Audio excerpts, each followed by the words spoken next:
हरे कृष्ण। तो आज हम पुनः पढ़ेंगे प्रथम अध्याय के 16वें श्लोक से।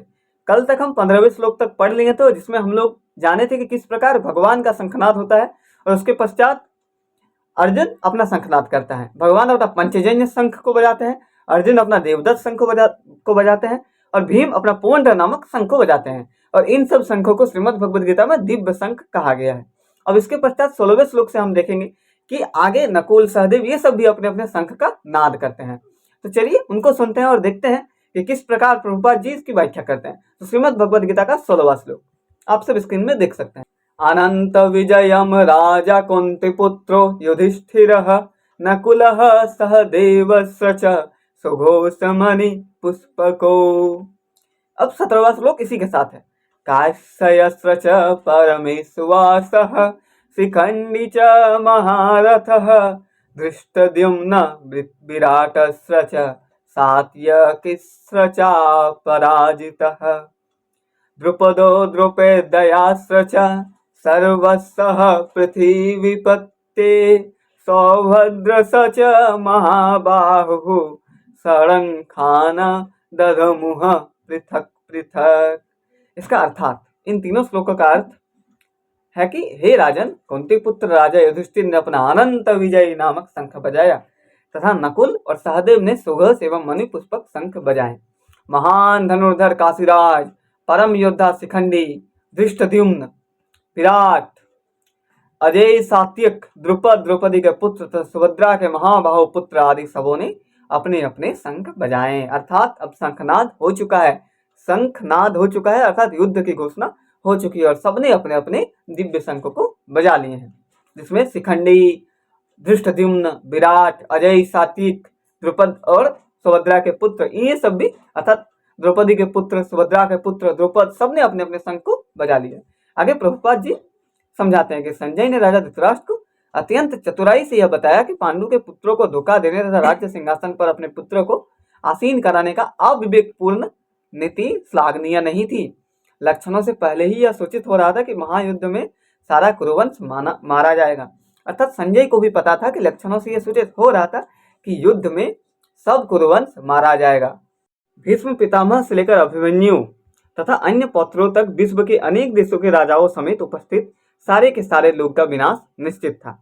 अर्थात ये पहले से ही निश्चित था कि भीष्म पितामह का विनाश होगा, अभिमन्यु का भी विनाश होगा और अन्य सारे पौत्रों का भी विनाश होगा। ये सब तो हम लोग को पहले से ही पता है क्योंकि हम सब महाभारत कई बार देख और सुन चुके हैं।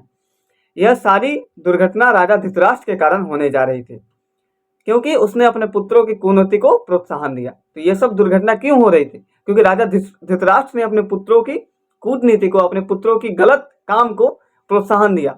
उसने पहले ही अपने पुत्रों को नहीं रोका। अगर वो उसी वक्त रोक देता तो शायद ये सब कुछ नहीं होता, क्योंकि अर्जुन लोग तो केवल और केवल 5 ही ग्राम मांगे थे, किंतु वो दुर्योधन 5 ग्राम तक देने के लिए तैयार नहीं हुआ। अब आगे 19वां श्लोक। सघोषधात्र राष्ट्राणाम हृदयानि वयदार्यत नभस्र च पृथिवीं चैव तुमुलो अभयनुनुदायन।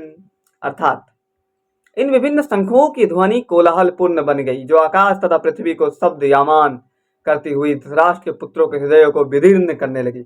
अर्थात कि ये ध्वनि जो शंख की थी वो एकदम कोलाहलपूर्ण में एकदम भयावह हो गया और जो सारे कौरवों में जितने भी आदमी हैं, कौरवों में जो भी लड़ रहे हैं, उन सब के हृदयों को विदीर्ण करने लगी। अर्थात हृदयों में अलग ही चुभन पैदा करने लगी। अब आप देख सकते हैं यहाँ पे तात्पर्य प्रभुपाद जी लिखे हैं कि जब भीष्म तथा दुर्योधन के पक्ष के अन्य वीरों ने अपने अपने शंख बजाए तो पांडवों के हृदय विदीर्ण नहीं हुए। ऐसी घटनाओं का वर्णन नहीं मिलता, किंतु इस विशिष्ट श्लोक में कहा गया है कि पांडव पक्ष में शंखनाद से धृतराष्ट्र के पुत्रों के हृदय विदीर्ण हो गए।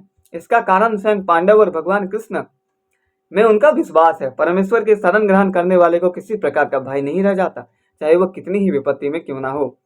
तो यहाँ पे प्रभुपाद जी एक बहुत ही इंपॉर्टेंट बात कहते हैं कि जो परमेश्वर के शरण में रहते हैं उनको किसी भी प्रकार का भय नहीं रह जाता, चाहे वो कैसी भी और कुछ भी परिस्थिति में क्यों ना हो। अब आगे 20वां श्लोक। अथ व्यवस्थितान् दृष्ट्वा धार्तराष्ट्रान् कपिध्वजः प्रवृत्रे शास्त्र संपाते धनुरुधैम्य पांडवः ऋषिकेशं तदा वाक्य मेदिमाह महीपते। तो ये है 20वां श्लोक, जिसका अर्थ है कि उस समय हनुमान से अंकित ध्वजा, देखिए हनुमान जी वहां पे कपि ध्वजा अर्थात हनुमान जी, देखिए यहाँ लिखा है कपि ध्वजा अर्थात हनुमान जी के से अंकित ध्वजा लगे रथ पर आसीन पांडु पुत्र अर्जुन अपना धनुष उठाकर तीर चलाने के लिए उद्यत हुआ। अर्थात वो एक ऐसा रथ पे आरूढ़ था जहाँ पे स्वयं भगवान हनुमान जी का ध्वजा लगा हुआ था, मतलब हनुमान जी स्वयं वहां पे प्रकट थे, उपस्थित थे। उसके बाद हे राजन, धृतराष्ट्र के पुत्रों के व्यूह में खड़ा देखकर अर्जुन ने श्री कृष्ण से ये वचन कहे। अब इसके पश्चात अर्जुन तीर धनुष लेकर के रेडी होता है युद्ध लड़ने के लिए, लेकिन उससे पूर्व वो कुछ शब्द कहता है युद्ध लड़ने से पहले, और वही शब्द पूरा है अर्जुन विषाद योग, जिसमें अर्जुन कहता है कि मैं युद्ध नहीं लड़ना चाहता। तो 21वें श्लोक से हम पढ़ेंगे, लेकिन कुछ क्षण के बाद नेक्स्ट सेशन में इसका तात्पर्य पढ़ लेते हैं कि युद्ध प्रारंभ होने ही वाला था। उपयुक्त कथन से ज्ञात होता है कि पांडवों की सेना का अप्रोत्साहित व्यवस्था से धृतराष्ट्र के पुत्र बहुत कुछ निरुत्साहित थे, क्योंकि युद्ध भूमि में पांडवों का निर्देशन भगवान कृष्ण के आदेश अनुसार हो रहा था। अब बात से ये पता चलता है कि क्योंकि भगवान कृष्ण इस पक्ष में थे तो वो पक्ष पहले से ही निरुत्साहित था, उन पक्ष में उतना उत्साह नहीं था। अर्जुन की ध्वजा पर हनुमान का चिन्ह भी विजय का सूचक है, क्योंकि हनुमान ने राम तथा रावण युद्ध में राम की सहायता की थी, जिससे राम विजयी हुए थे। अब अर्जुन का रथ में बजरंगबली का ध्वजा था, जिसमें बजरंगबली का चिन्ह था, और इससे भी विजय दिख रहा था, क्योंकि राम और रावण का युद्ध तो हम सब जानते हैं, जिसमें राम भगवान के तरफ हनुमान जी थे और राम भगवान विजयी हुए थे। तो इससे यह भी सूचित होता है कि अर्जुन भी विजयी होगा। इस समय अर्जुन की सहायता के लिए उनके रथ पर राम तथा हनुमान दोनों उपस्थित थे। अब अर्जुन की सहायता करने के लिए भगवान राम भी उपस्थित थे और हनुमान भी। भगवान राम कौन? स्वयं भगवान श्री कृष्ण, वो तो भगवान राम ही है। देखिए यहाँ लिखा है भगवान कृष्ण साक्षात राम है, और जहां भी राम रहते हैं वहां नित्य सेवक हनुमान होता है तथा उनकी नित्य संगिनी वैभव की देवी सीता उपस्थित रहती है। अब जहां राम है, हनुमान जी हैं, वहां माता सीता तो अवश्य रहेंगी। अतः अर्जुन के लिए किसी भी शत्रु से भय का कोई कारण नहीं था। इससे भी अधिक इंद्रियों के स्वामी भगवान कृष्ण निर्देश देने के लिए साक्षात उपस्थित थे।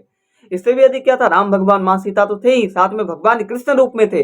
कृष्ण रूप अर्थात ऋषिकेश रूप, अर्थात वो रूप जो रूप में वो गोलोक धाम में वास करते हैं, अर्थात वो रूप जो परम है, जो ब्रह्म है, तो उस रूप में भगवान स्वयं वहां पर उपस्थित थे। इस प्रकार अर्जुन के युद्ध करने के मामले में सारा सत परामर्श प्राप्त था। तो अर्जुन को सब अच्छा परामर्श प्राप्त था। ऐसी स्थितियों में जिनकी व्यवस्था भगवान ने अपने शाश्वत भक्त के लिए की थी, निश्चित विजय के लक्षण स्पष्ट होते हैं। और ऐसी स्थितियों से हमें निश्चय और निश्चय विजय के लक्ष्य मतलब दिखते हैं, विजय के लक्षण दिखते हैं। तो आज के लिए बस इतना ही। फिर मिलेंगे एक और नए वीडियो के साथ, एक और नए सेशन के साथ। तब तक के लिए हंसते रहें, मुस्कुराते रहें और भगवान श्री कृष्ण का नाम सर्वदा लेते रहें। हरे कृष्ण।